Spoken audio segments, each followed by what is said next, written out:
वाकई ऐसी नौबत लग रही है कि अब आर पार की स्थिति होने जा रही है चीन के साथ। प्रधानमंत्री ने भी आज कहा कि भारत के शहीदों की शहादत व्यर्थ नहीं जाएगी। जनरल सिन्हा, बहुत से लोग जो है इस परिस्थिति की तुलना कारगिल की लड़ाई के साथ कर रहे हैं। वहां तो हमको पहाड़ पे चढ़कर दुश्मन को हटाना था, बहुत विकट टास्क था हमारे सामने। यहां पर अगर आप एलएसी की बात करेंगे तो कौन डोमिनेट करता है?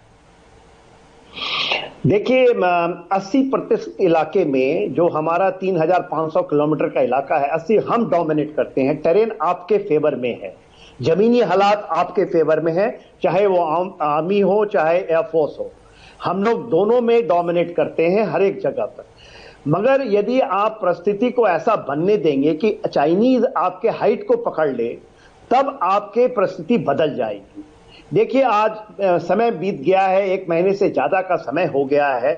आपने अभी पटनायक साहब को सुना था, वो भी नदन आर्मी कमांडर रहे हैं। दबसांग का समय हुआ था, हमने अल्टरनेटिव जगह में जहां फेस ऑफ है उससे हट करके आप ऐसे जगह चुनते हैं कि आपकी बार्गेनिंग पोजीशंस बहुत स्ट्रांग हो जाती है। देखिए, जब ये झड़प हुई थी तो 10-11 तारीख को झड़प आपके सिक्किम में इलाके में और एक नाकुला के इलाके में आया था, वो नॉर्थ सिक्किम में है। वहां हमारी बहुत डोमिनेशन है और एक second lieutenant, 3rd generation officer, एक मेजर को, मगर उस सेकंड लेफ्टिनेंट को वहां से आप एक लेफ्टिनेंट को वहां से निकाल दिया विदिन 3 दिन के अंदर। हमारी स्ट्रेंथ जो है वो हमारे यंग ऑफिसर्स, हमारे सोल्जर्स हैं। और देखिए, यदि हम कारगिल में नहीं उन्हें ही बचाया था। ये चीजें सामरिक जो माउंटेन वॉरफेयर है वो जमीनी हालात पे होती हैं। ये इसके लिए कोई बड़ी बड़ी स्ट्रैटेजीज बनाने की जरूरत नहीं पड़ती है। और देखिए, ये मैं मानता नहीं कि आप रेशियोज का इस्तेमाल करेंगे इन जगहों में। आपके पास आज है, कल ये ऑप्शंस बंद हो जाएंगे। जब ये ऑप्शंस बंद हो जाएंगे फिर आप वही करेंगे। हमने अपने ऑप्शंस बंद किए इतने समय तक। यहां पर इस चीज को आप जो सैटेलाइट पिक्चर दिखा रहे हैं, पेट्रोलिंग पॉइंट 14 जो है उसके ऊपर एक पोस्ट है, वो हाइट पे है। मगर हम लोग मुल्कते पर मुक्ता यदि करेंगे तो, और हम ये कहते हैं, क्यों कहते हैं, हमारे पास, हम लोग कहते हैं लेटर इन स्पिरिट में हम उसके एग्रीमेंट को फॉलो कर रहे हैं जी। हम उसके ऊपर में बड़ा अपने को गर्व महसूस करते हैं। वो आपको छलावा करता है।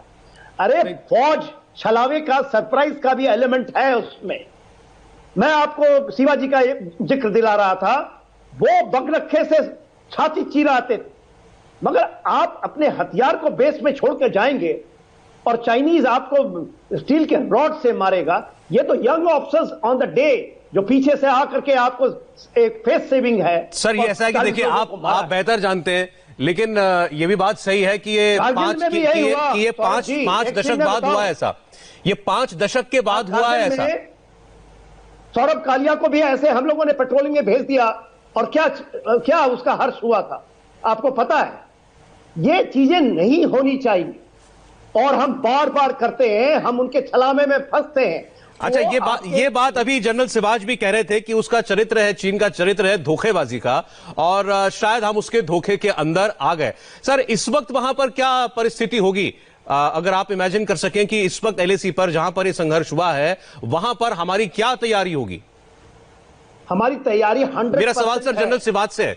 जनरल सिवाज, देखो सौरभ, इसमें कोई दो राय नहीं, हमारी तैयारी बिल्कुल फिट है। मैं ये बताना चाहता हूं कि लास्ट 7 और 8 साल में जो फोर्स लेवल 14 कोर के अंदर लेह लद्दाख के अंदर आ गया, वो एक काबिले तारीफ है। उसके अंदर आर्मर ब्रिगेड भी आ गई, इन्फेंट्री ब्रिगेड 4th लेवल बढ़ गया, आर्टिलरी है, हमारे पास गन्स हैं, हमारे पास इन्फेंट्री कॉम्बैट व्हीकल हैं, एयर डिफेंस है, अटैक हेप्टर तक है। इसका मतलब ये है हम हर चीज में पुख्ता हैं, चीन से कम नहीं है। हमारी तैयारी पूरी है और हमने एक प्रकार से बेटा एनालिसिस भी कर लिया है कि चाइना के सॉफ्ट कहां पर है, चाइना की वल्नरेबिलिटीज कहां पर हैं, वो हमने अभी कर चुके हैं। हम जानते हैं, ब्रिगेड कमांडर, कमांडिंग ऑफिसर जानते हैं। तो ये जो बातचीत हो रही है, मैं इससे सहमत हूं।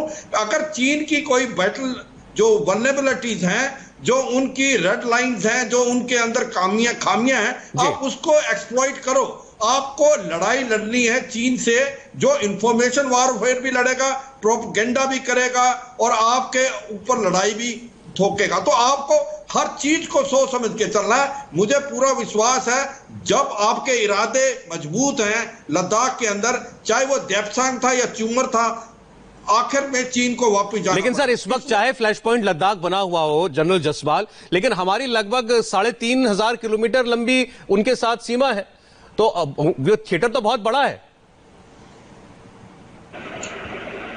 मैं जो प्रोफेशनल नॉलेज है, जमीन की नॉलेज है सिन्हा साहब की या शिवाज साहब की, उस पर मैं नहीं कोई टिप्पणी देना चाहूंगा, लेकिन एक छोटा सा मैं आपको अल्फाज जरूर बताता हूं, क्योंकि कई चीजें सेंटिमेंट जो स्टेटमेंट्स आ जाती हैं जिससे कि लोग जो है वो कुछ और समझते हैं।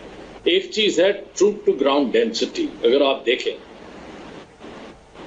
ये जितना भी लंबा आपका LAC है, उसके अंदर ideal troops to ground density क्या हमारे पास में है?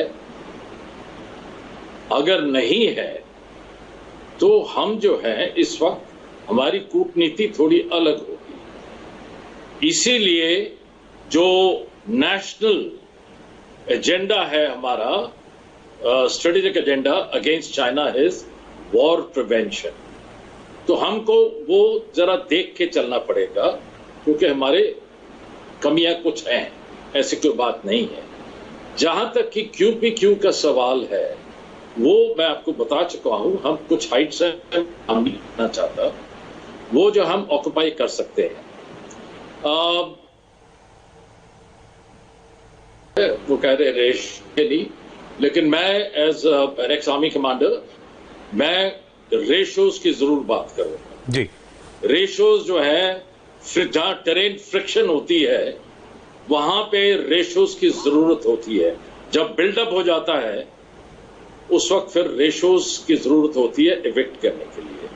आप अगर बगैर रेशोज के जाओगे तो उसमें शिकस्त मिलने के चांसेस। ठीक है सर, मैं एक बार समराइज कर देता हूं सर मैं दर्शकों के लिए, क्योंकि आप लोगों ने बहुत सी बातें बताई हैं। जनरल जसवाल जो बात कह रहे हैं वो कह रहे हैं कि अगर आपको चीनी फौज को यहां से हटाना है जहां वो इस वक्त हैं, तो आपको उनसे कई गुना तादाद में वहां पर मौजूद होना पड़ेगा अगर उनको फिजिकली आपको एविक्ट करना है। जनरल सिन्हा का कहना यह, जनरल शिवाज का कहना यह है कि हम बहुत डोमिनेंट हैं ज्यादातर जगहों पर और वहां से उनको हटाया जा सकता है अगर हमारी तादाद वहां जितनी है उतनी भी रहे तो। जनरल सिन्हा, मैं गलत तो नहीं कह रहा हूं और आप कुछ ऐड करना चाहें जनरल जसवाल की बात में? जी देखिए, मैं जनरल जसवाल बहुत सीनियर हैं और बहुत सुलझे हुए, बहुत वेटरन है हमारे। मैं ये बात बताना चाहता हूं, सुने, मैं ये बताना चाहता हूं, जो आप कह रहे हैं मैं वहां की बात नहीं कर रहा हूं। देखिए, हर एक जगह ऐसा नहीं होता है कि जहां फेस ऑफ है, जैसा जनरल जसवाल बता रहे हैं आर्मी कमांडर, वहां चाइना कुछ नहीं कर सकता आपके इलाके में, कुछ नहीं कर सकता, क्योंकि उसको भी इतना ही चाहिए बिल्डअप। मगर बहुत सारे इलाके हैं जहां पर हम कर सकते हैं। ये कहना ठीक है, वॉर प्रिवेंशन, हमारे वॉर अवॉइडेंस हम लोग जानते हैं चाइना के साथ में है, मगर इसका मतलब ये नहीं है कि हम हथियार डाल दें। हम हथियार नहीं डाल सकते, हम टेक्नोलॉजिकली नहीं हट सकते। हमारे पास मुद्दा है, हम कर सकते हैं। और ये देखिए ये, क्योंकि पूरा देश इसके ऊपर में है और पूरा देश सुन रहा है। चलिए सर, हम उम्मीद करते हैं, देखिए आप लोगों से बात करते हैं तो हमको जमीन की कुछ और जानकारी मिलती है। बाकी इस वक्त जो वहां हो रहा है वो तो जब सरकार सब कुछ बताएगी, जब सेना बहुत डिटेल में जाएगी, और शायद इन हालात में जा भी नहीं सकती, वो देश को हर चीज नहीं बताई जा सकती, तब तक आप लोगों से हम लोग जानकारी लेते हैं। बहुत बहुत धन्यवाद सर, समय इतना ही था। General Jaswal, general Shivaj, general Sinha, बहुत बहुत शुक्रिया आपका।